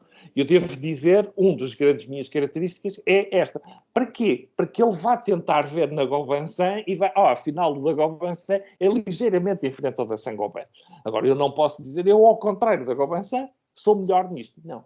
E essas questões, muitas vezes nós sentimos, e outra vez, não percebemos que está ali o limite ético. E eu até nem quero falar, por exemplo, em Portugal faz-se uma coisa que é muito mais gira, eu nem quero falar deles, não é? O não querer falar é pior do que dizer mal, não é? Eu dizer, eu conheço aquele, mas nem quero falar. Isso leva... Nós temos uma mentalidade fértil, não é? Inventamos logo mil e uma, o gajo até disse que nem queria dizer, não é? Aquilo cabe tudo, não é? Portanto, esse é um dos aspectos que realmente na parte comercial do dia-a-dia nos ocorre imenso.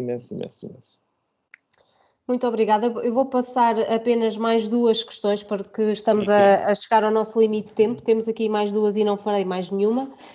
A primeira, não acha que os valores éticos que decorrem de uma cultura mais permissiva, como é o caso da latina ou ibérica, pode também ser transposta para a atividade laboral ou para a atuação das empresas? Penso que falámos também um bocadinho sobre... Mas é isso que acontece. Não, também não dizendo nomes, eu vi empresas que tinham escrito claramente comportamentos não éticos nos seus códigos de conduta. Nos seus códigos éticos. Um dos quais era na área da saúde. Claramente escrito isso. Uma vez numa conferência destas na Santa Casa da Misericórdia, houve alguém que me disse uma coisa por causa da responsabilidade social. Um diretor da Santa Casa da Misericórdia disse-me que uma pessoa com 75 anos, se fosse operada a uma anca, a anca custava 10 mil, ainda poderia fazer sentido. Aos 80 anos, não.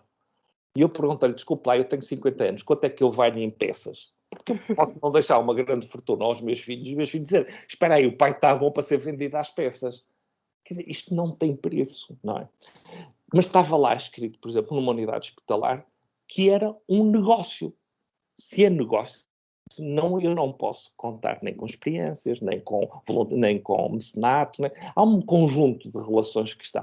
Portanto, aquilo que o nosso colega de painel estava a referir, se elas são transportas, são. E muitas vezes são transportas não para a parte corporativa, mas para a parte pessoal. E como eu sei que estou em conflito com o empresarial, vou, pelos tais fatores culturais, não expresso. Eu não vou dizer, desculpe, mas eu acho que é possível eu dar um jeitinho ali à filha do Presidente da Câmara, ou que ela já me ajudou na outra proposta, eu vou-lhe dizer mais ou menos qual é o nosso preço. Há pessoas que acham isto natural, mas não é por serem sacanas, acham porque culturalmente isso é aceitável, a troca de favores, a distância ao poder, ele é meu chefe, diga lá, mostre-me lá isso, coisas que não existem, e portanto essas influências existem muito a nível pessoal, e depois dentro da equipa, muitas vezes pequenos conflitos, não são mais do que aspectos culturais, e não porque nenhum deles é malandro.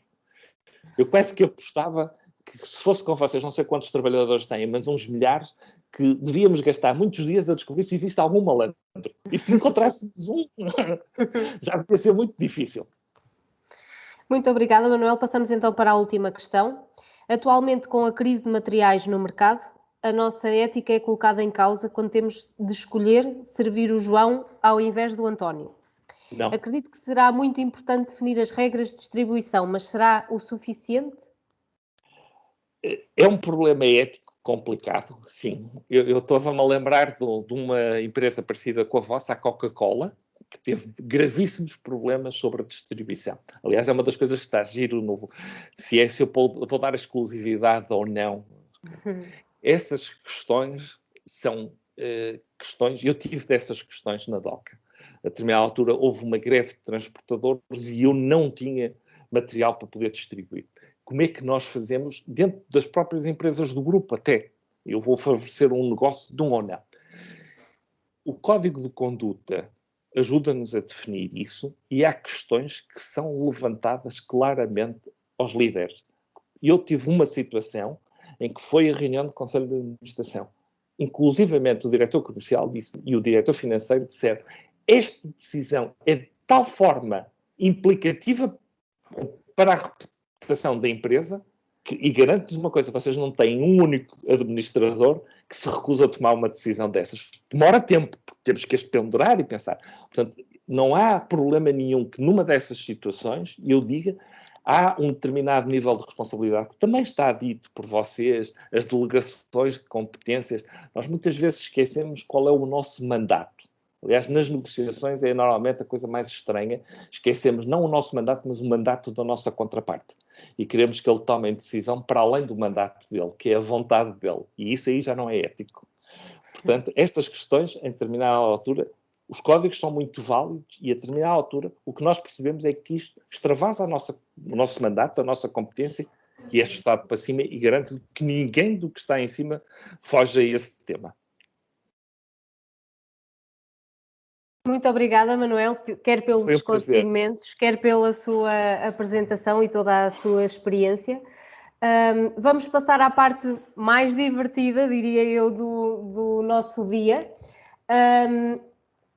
E, portanto, eu passo a explicar... Então, deixe-me só agradecer para eu sair, porque agora é vosso. Queria agradecer mais uma vez a todos. Queria agradecer imenso o convite e dizer que foi uma alegria enorme para mim participar neste trabalho. Espero que tenha sido minimamente útil.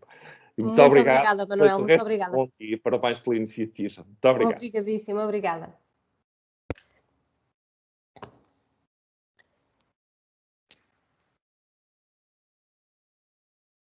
Vamos então passar, como eu dizia, à parte divertida da nossa sessão. Como dizia na convocatória, nós vamos ter um jogo em Kahoot. Quem não tem a app no seu telemóvel pode ir diretamente através de kahoot.it aceder a esta plataforma, tanto no telemóvel como no computador, no tablet, e vai-vos pedir um PIN de entrada. Portanto, o PIN de entrada é o que está visível no vosso ecrã e na apresentação desde o início, 4621953. Peço-vos que se registem com nome e apelido para depois, no fim, podermos identificar claramente quem são os vencedores. Portanto, vamos ter 10 questões. Em cada uma das questões, vamos ter 1 minuto para responder a cada uma delas. Vão haver 3 vencedores. E aqui alerto-vos para o facto de que não basta acertar, temos que ser os mais rápidos a responder, porque em caso de empate conta quem respondeu mais rápido.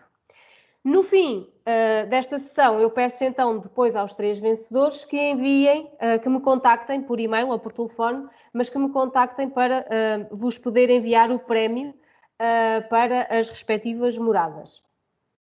Portanto, eu vou passar para a aplicação de seguida.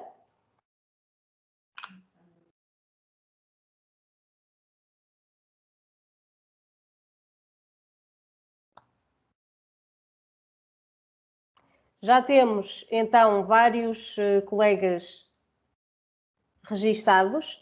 Eu vou partilhar este tempo com uma das nossas BCCs de Portugal, a Susana Soares. E, portanto, enquanto vocês se vão registando, a Susana poderá fazer a sua apresentação. Já temos vários colegas registados.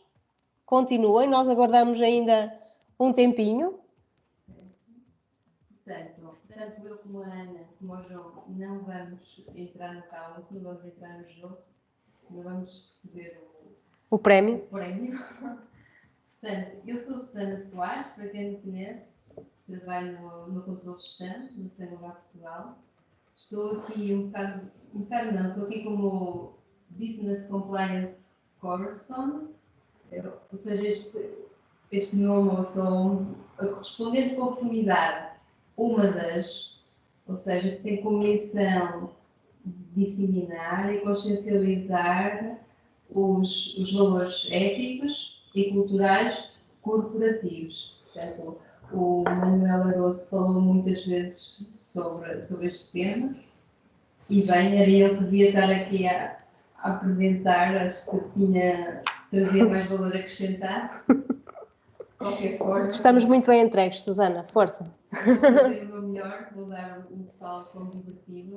Deixar-me só dizer que cá em Portugal, portanto, somos 4 BCCs, sou eu, é a Suzy, da Gablex, é o Paulo Machado na Cobipor, o Luís Nogueira na Leca. As outras empresas estão representadas por Espanha. Pronto, em relação ao jogo, tenham em atenção o seguinte, portanto, há respostas que são um bocado parecidas, portanto, há sempre ali uma palavra, alguma coisa que é a resposta mais acertada. Sim, procurem sempre a resposta mais completa, ou que vos pareça ser a mais completa. Portanto, nós temos 10 perguntas, então, são 5 que estão relacionadas com as relações comerciais, ou seja, princípios de atuação, e outras 5 relacionadas com a corrupção, portanto, princípios de comportamento. E basicamente é isto. Bem, entretanto o número de participantes estabilizou, mal eu comecei a dizer isto, subiu logo o número de participantes, mas eu penso que vamos dar início para também não atrasar muito a sessão. Eu vou fazer aqui, ler a pergunta e ler as possibilidades de resposta. Vamos aguardar então mais uns segundos e depois começamos.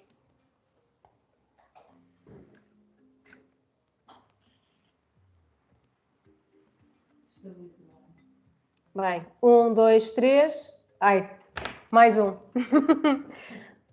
Bem, agora é que é, vamos então dar início. Boa sorte a todos e até já.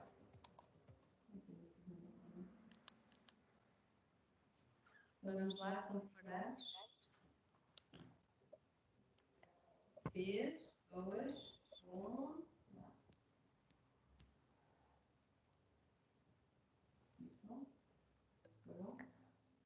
Os preços recomendados são sempre recomendados e por isso é recomendado praticá-los, uma prática ilegal, uma prática pouco recomendável se se fixam preços mínimos ou uma prática habitual.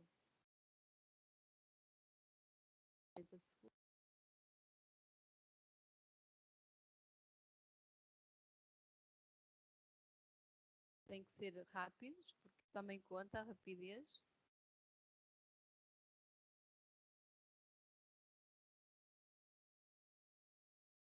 Detectarem as respostas todas dadas, todos os participantes terem dado respostas e continuar a contar o tempo.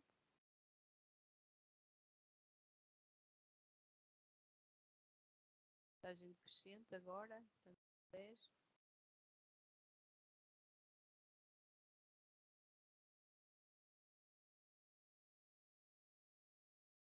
É lá. Exatamente.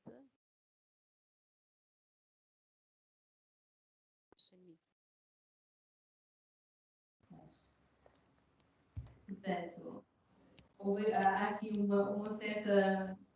Há pouco destaca-se a verdadeira verdade, porque há aqui a questão, ou seja, recomendar preços não é proibido, é proibido se os fixarmos, se já lhe podem vender este preço, este é o mínimo. Portanto, isso não é permitido. Vamos avançar então, Susana, se te parecer bem. Certo? E aqui temos o ranking. Boa, Marie. Boa. Vamos avançar. Mais uma questão. Uma empresa pode estar numa posição dominante Não, é proibido porque a lei não permite monopólios. Sim, o que não pode é usar da sua posição. Sim, é permitido em todos os casos. Não, não é permitido em nenhum caso. Já temos bastantes respostas. Este que eu estava lá em Estrela Pastada, na minha terra. Bem, os vídeos eram super rápidos na leitura, mas vocês apanharam tudo.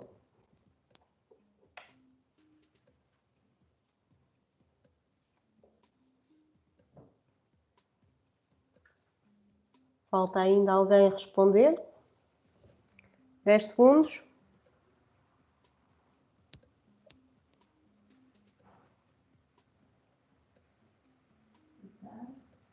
Acabou o tempo. Aqui já não houve tanta divisão. Certo. Portanto, não há problema em uma empresa estar numa posição dominante, porque ela não pode abusar dessa posição. Não pode excluir os seus. Ter algum procedimento para excluir os seus concorrentes? Vamos então ver o ranking.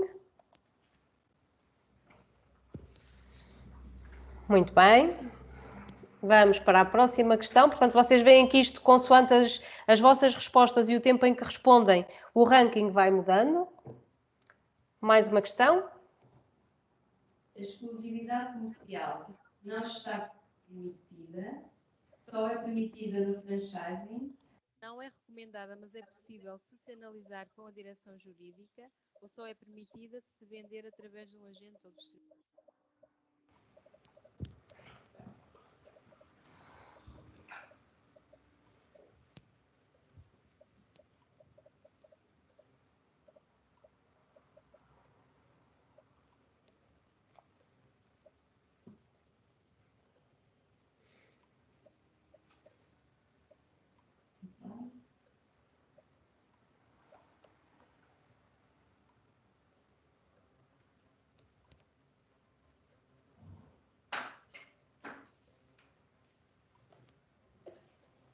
Dez segundos.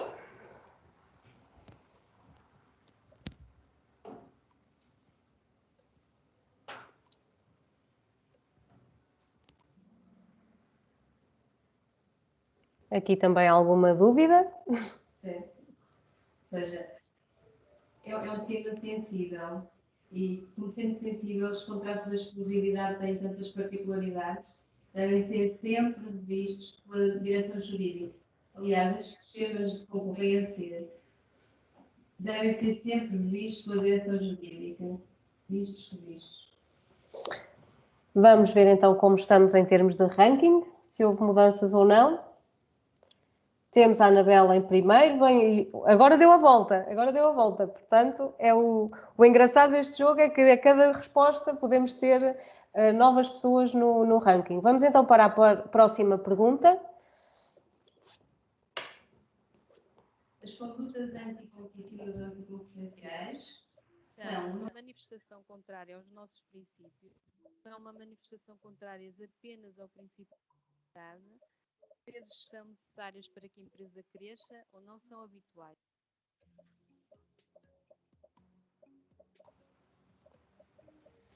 Respondam rápido. Esta é uma daquelas que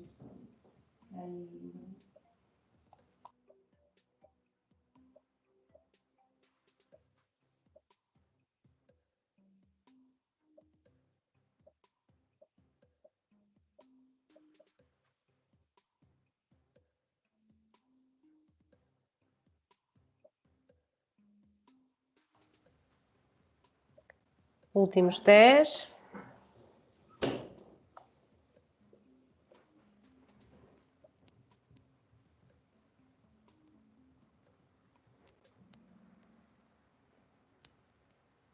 Muito bem. É mesmo isso, porque não é apenas o princípio da legalidade. Vamos ver então como está o ranking, se houve mudanças ou não. No pódio, no primeiro lugar, continua a Anabela. Vamos avançar. Estamos a meio. Se o cliente não me paga, o que posso fazer? Deixo de o fornecer, pois estou no meu direito. Dependendo da cota de mercado, pode ser anticoncorrencial. Só posso fazer se o contrato permitir. Isso nunca acontecerá.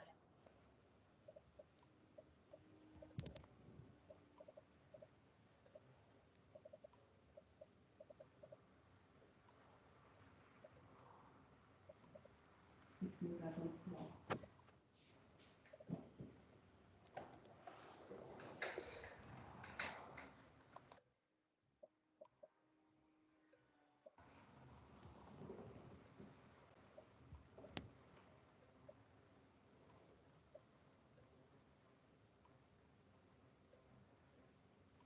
Portanto, aqui trata-se do fornecimento.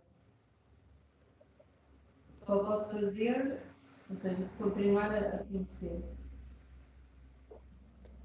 Ora, respostas dadas e também aqui com uma distribuição grande entre as... Pois é, esta talvez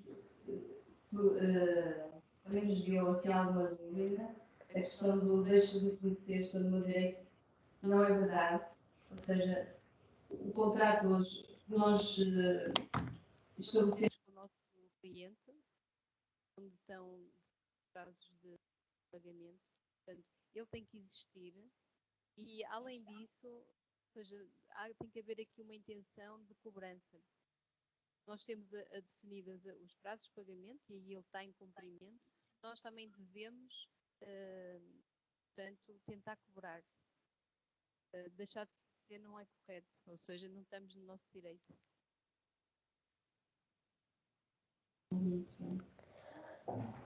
Portanto, ainda há quem acredite que isso nunca vai acontecer. Vamos passar então para a próxima questão.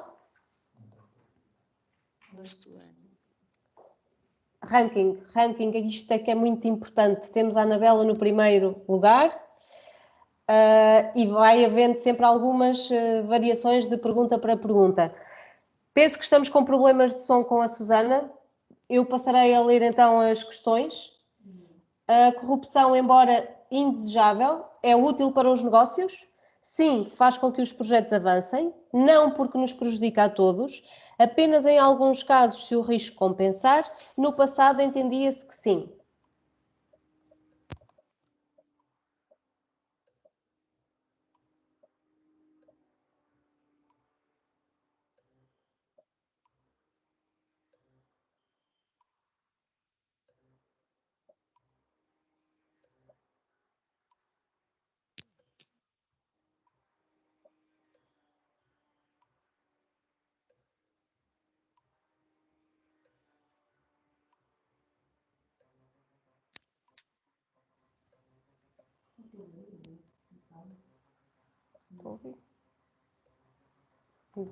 Últimos 10 segundos.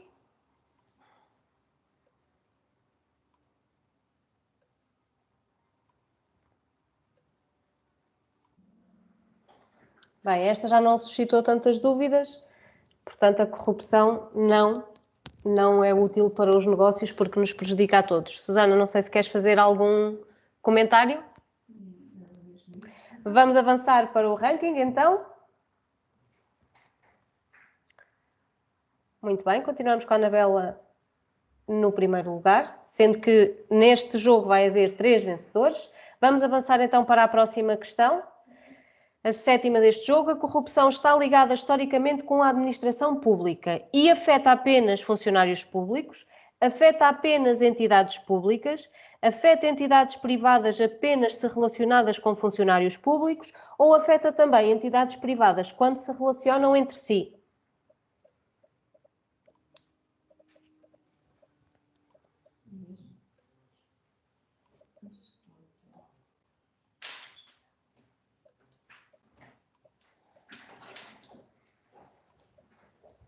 Vamos a meio do tempo, já com bastantes respostas.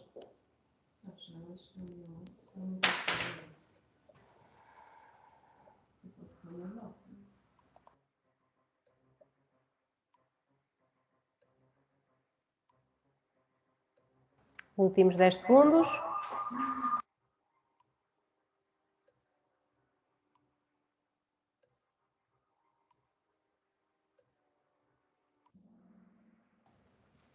E já temos respostas. Portanto, a resposta certa afeta também entidades privadas quando se relacionam entre si. Vamos então avançar para o ranking e ver se houve mudanças. Continuamos com a Anabela no topo, no primeiro lugar. Vamos avançar para a próxima. 8-10, está quase a terminar. Os canais de denúncia, sistemas de alerta, são um meio de controle que previne a corrupção, não são um meio de controle, mas sim uma ferramenta. As duas coisas, um meio de controle, assim como a delegação de poderes por procuração.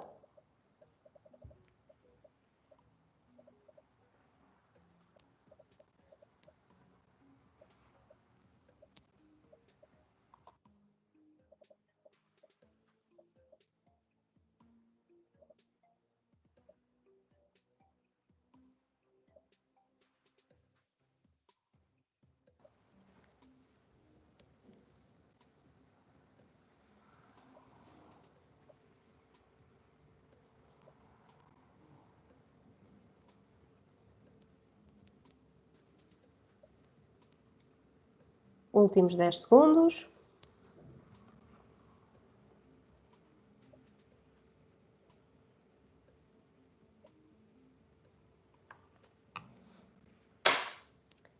E aqui também bastante distribuídas as questões. Susana, precisamos da tua explicação. Estão a ouvir agora? Sim? Ok. Ou seja, aqui acrescentou-se a delegação de poderes por procuração. Ou seja, estamos a falar de corrupção. Sendo os canais de denúncia, sistemas de alerta, é um meio de controle, por parte do nosso grupo, sim, porque é aí que nós podemos denunciar, portanto, atos de corrupção. A delegação de poderes controla também isso, ou seja, porque na delegação de poderes nós estamos a dizer que aquela pessoa tem aquela tarefa, ou seja, os pagamentos banco por banco, as vendas e compras de empresa, ou seja, as coisas estão claras, estão segregadas e estamos a falar portanto, de tarefas que possam facilmente ser alvo de corrupção. Obrigada, Susana. Passamos então para o ranking. Agora houve mudanças, quer pelas respostas, quer pelo tempo. Relembro sempre que o tempo é um fator importante aqui neste jogo. Vamos então avançar. Se eu receber um presente de um cliente ou fornecedor, estou a praticar corrupção? Não porque a corrupção seria apenas se fosse eu a oferecer um presente, sim porque a corrupção pode ser ativa ou passiva, depende do valor e da finalidade do presente, é proibido receber presentes.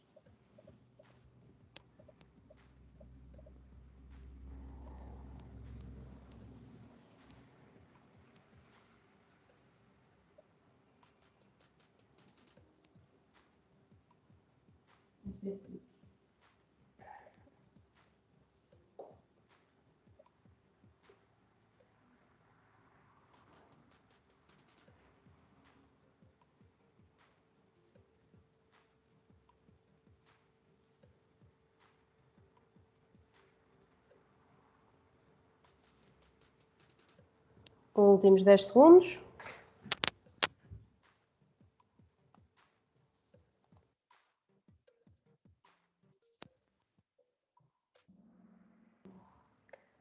E já temos respostas, penso que não houve grandes dúvidas, depende do valor e da finalidade do presente. Todos sabemos que existem políticas definidas para as ofertas nas nossas sociedades. Vamos avançar com o ranking e, como sempre, há mudanças. Vamos avançar para a última questão. Quando vendemos através de agentes, de comissionistas, se eles fizerem um suborno, de quem é a responsabilidade? A empresa que contrata o agente é o responsável. Se a lei do país não pune a corrupção, não haverá sanção. Apenas o agente é responsável, depende de cada caso.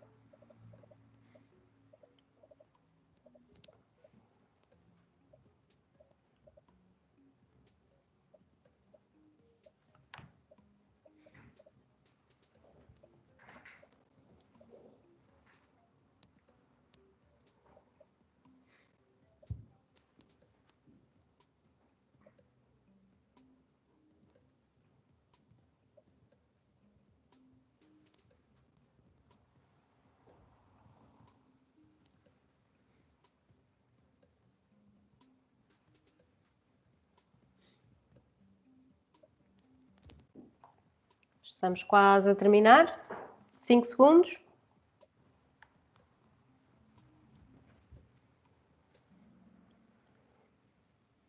E aqui também houve alguma dispersão pelas várias questões, mas sim, a empresa que contrata o agente é que é o responsável no caso dele fazer um suborno. Portanto, nós temos que nos assegurar que quem contratamos tem ética e atua responsavelmente e eticamente nos seus negócios também. Vamos então ver quem são os vencedores, porque chegamos ao fim do nosso quiz.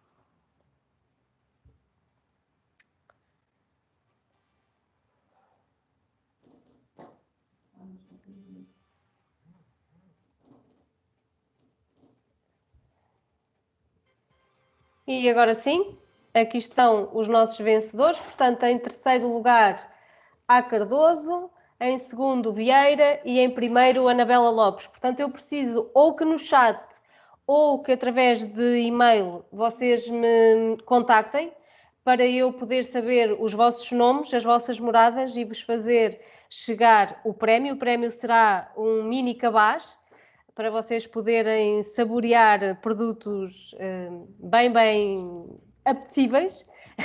E isto é um prémio, não é um presente com tentativa de suborno. Portanto, são os justos vencedores do nosso concurso de hoje. Agradecer-vos também a vossa participação. Vou-vos pedir, entretanto, que não desliguem o Kahoot, vocês irão receber uma mensagem para nos darem feedback sobre este jogo também. E, entretanto, agradecer mais uma vez a participação a todos os oradores, a vocês que disponibilizaram o vosso tempo para mais um dia na Saint-Gobain, desta vez o dia dos princípios de comportamento e atuação. Não sei se o Mariano ainda está connosco e quer aportar mais algum comentário. Dizer-vos, estejam alertas, em caso de dúvida, contactem sempre a vossa chefia ou o departamento jurídico. E vão pensando que isto pode nos acontecer a todos, portanto temos que andar sempre com os sininhos alerta para não escorregar. Mais uma vez, agradecer-vos a vossa participação. Qualquer questão, estarei sempre disponível para vos esclarecer. Como é hábito, difundiremos esta gravação e o material de apoio, nomeadamente os vídeos, que, como tivemos alguns problemas de conexão, disponibilizarei também os vídeos para que os possam ver e rever com calma e proporcionar aos colegas que não tiveram a oportunidade de ver, poderem assistir também a esta sessão. Da minha parte é tudo. Se não houver mais nenhuma questão, nem nenhum comentário adicional, despeço-me. O resto é um bom dia para todos. Vão-se protegendo, que isto ainda não acabou. E se não nos encontrarmos nos próximos dias, votos de umas boas férias a todos.